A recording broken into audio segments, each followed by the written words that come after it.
there we have Chico. My guy, Chico. Let's see. What's the 3 points?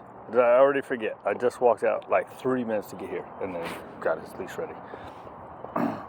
Words are stupid, and we're all hypocrites about something, and I kind of am about words. Anthropomorphizing dogs.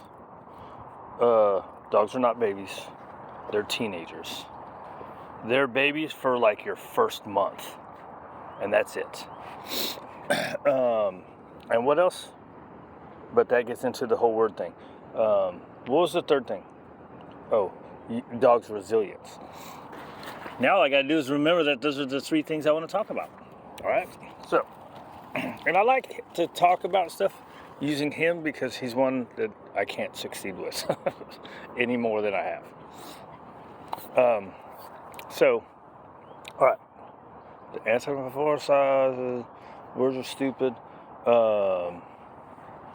Okay, so let's go with that first. You see this guy?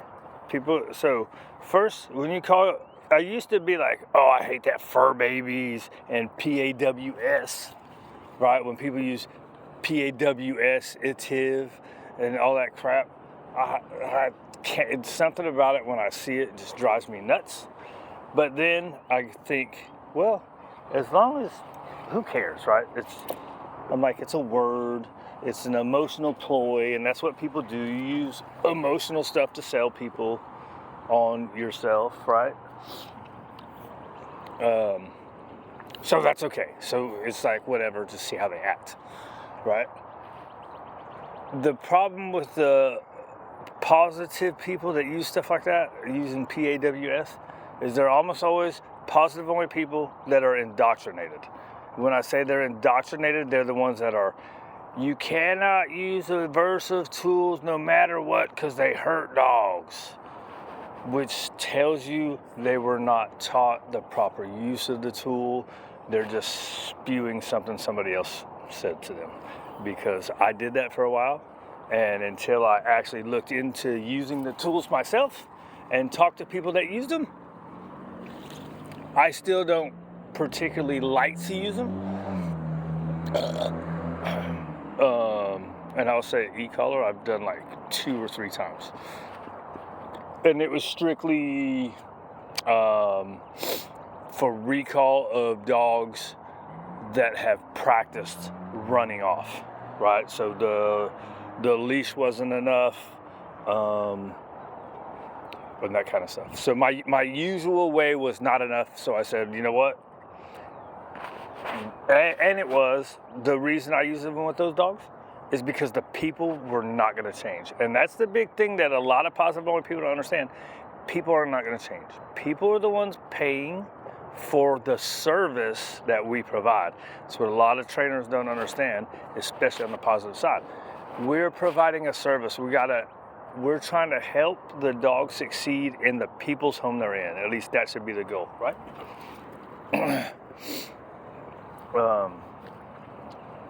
And sometimes situations are beyond our control. Now, I go into every single one hoping that I have to never use anything but rewards and redirection.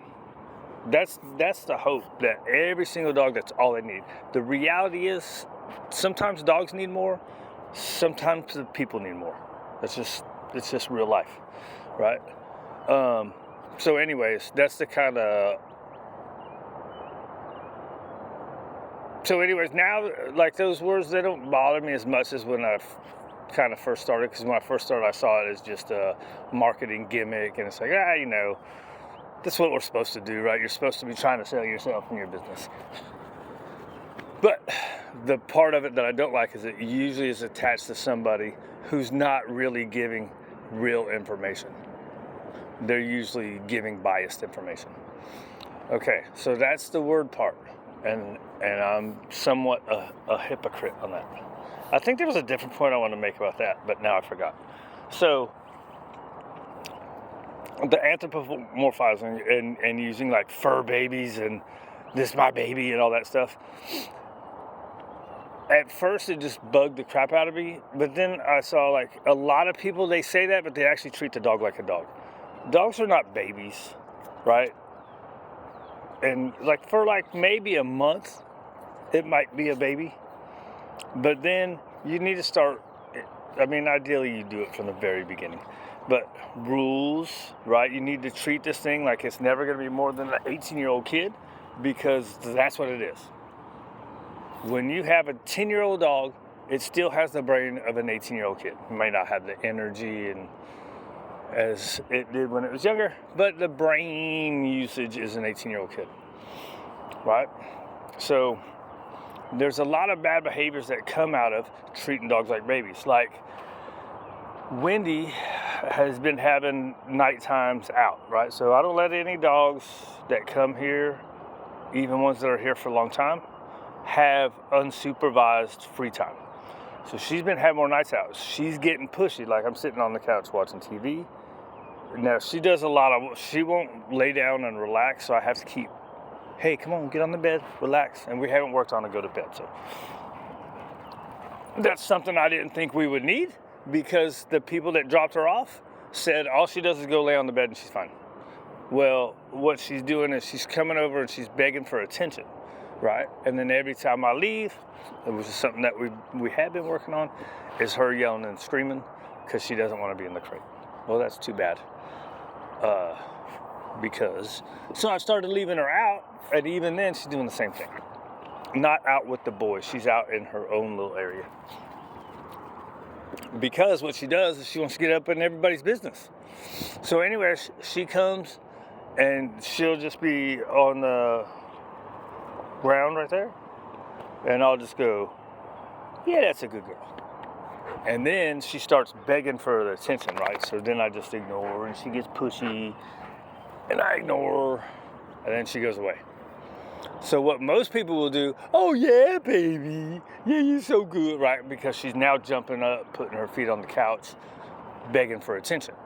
Feet on the couch, not so much a big deal. I don't allow that here because an adopter might not want it. Now, if an adopter wants to get her, and I think that's something that all fosters should also not do, is allow dogs on the couch, because especially the bigger dogs. She's not a bigger dog, but anyways, that's just a tangent. That's a minor tangent. I like to go on tangents, and that's a small one. What's Chico doing? He's over there sniffing around, gonna pee or poop. That looks like a poop move. So anyways, we shouldn't be letting that's a pee. We shouldn't be letting dogs on the couch because they're not our dogs. A lot of people don't like their dogs on the couch. And again, especially the big ones. I've seen posts of fosters and rescues with a dog, Chico! With a dog Chico size on the couch and on their bed. Chico is 90 pounds, dude. This dude is 90 pounds. What if somebody gets this dog and doesn't want him on the couch or the bed? Now they have to teach something to go away, which is much harder than implementing the rules from the start. Let's see which way this guy goes. I gotta get him close.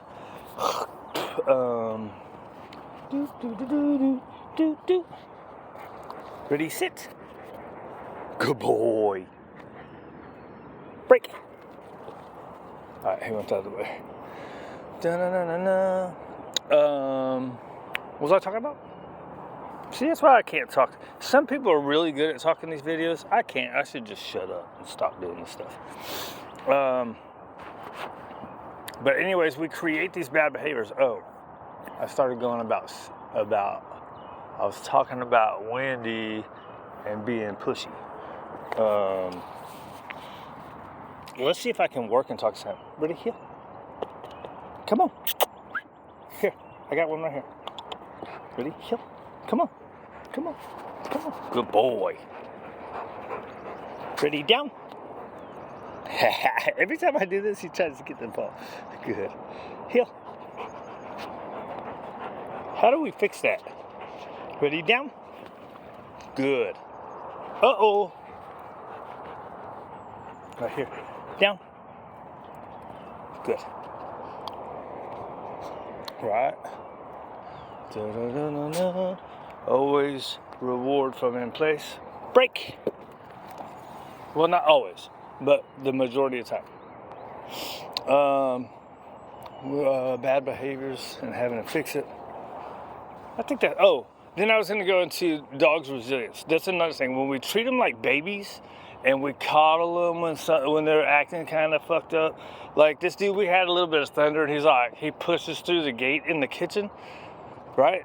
He's in an X pen at the end of my kitchen, and I don't lock it to the wall, so he can push it. So when he gets a little stressed out about stuff, he'll push it and come out and see what's going on, even though everybody's in crates and we're all kind of laying down. Here you go, buddy. Man, I always start my time talking. This is supposed to be 6 minutes. Let's see. Right here. So what do? I go in there and I go, dude, you're all right. Lay down and chill out. Give me that ball. Ready? Here. Come heel. Heel. Heel. Heel. No. Good. Good. There you go. In the front. Good. On the side. Good. Break. Oh, I think I twist my hand just a little bit. They're super in tune to everything you do. So like I had the ball, I just kind of twist my hand just a little bit, I think, and that's why he's already breaking. Now he also gets antsy if I make him do more than 2 or 3 things, and he's like, I gotta go, buddy. You're about to reward me, which comes from me probably throwing the ball almost every time. I don't vary up my things. Anyways, they're resilient to stuff, right? So if you act like something is no big deal, all that anxiety and crap starts going down. If you're like, oh baby, you're okay, you're gonna make it worse, right? Now, it's a natural human thing to do, right? So it would be nice if more people would research stuff like that, like how should I act with my dog instead of what should I do with my dog, right? So there's all kinds of videos that say, hey, teach this, this, this, and this, but none of it teaches you how to act and how to ignore things and how to be neutral, right? Ready? Right here. On the side? Right here. Ah, yeah, there you go. Here, on the side. Good. Down. Oh, come here. Down. Good. Down. Good. Heel. So that time is because I was trying to change hands. Good. Break. Right. That's what I was going to go with that. A lot of the positive only people, I've seen a lot of things by positive only people, which I tend to not watch anymore, which is unfortunate because they've lied so much. That I just, when I see somebody say I'm a positive only trainer, I tend to not watch them. Because I've been lied to by the talking heads so much. I have found 1 or 2 that I like again, where I used to have about 5 or 6. I got rid of all of them. All the big name talking heads, Zach George, Ian Dunbar, Susan Garrett, all those big name positive only talking heads, I got out of my thing. Anyways, I've seen these ones, and I need to not do this. This is where the hypocrisy comes in, because there's some that they talk about resilience, so I want to see how they teach resilience. I was taught, when I was still a positive only person, that you teach it by teaching different things, right? Like getting on objects. That's why I do a lot of crawling on the stuff at the playgrounds. The problem solving and then the simple challenge stuff that I do is because that's supposed to help build resilience. Having them touch and put their feet on different obstacles and different surfaces. So I need to see if that's what they're still saying or if they've changed their story on that. Otherwise I shouldn't be talking about it, right? But part of resilience too. And the reason that I worry about it is because so many of them nowadays are like, never stress the dog out. That's how you build resilience, is you stress them out. Obviously, you don't want to push them over the edge and make them freak out, but you put them in stressful situations that they're not comfortable in. And the big move is to not make a dog feel any kind of discomfort or stress at all. Well, if they're never going through it, they're never gonna, you know what I mean? If you never put them through small stresses, when there's a big stress, they're not gonna know how to act. You have to teach them through the small acts, right? Small stressors, and guide them through it, and get them through it. Right? Get them through them small ones, then the big ones they'll be fine with. Ooh.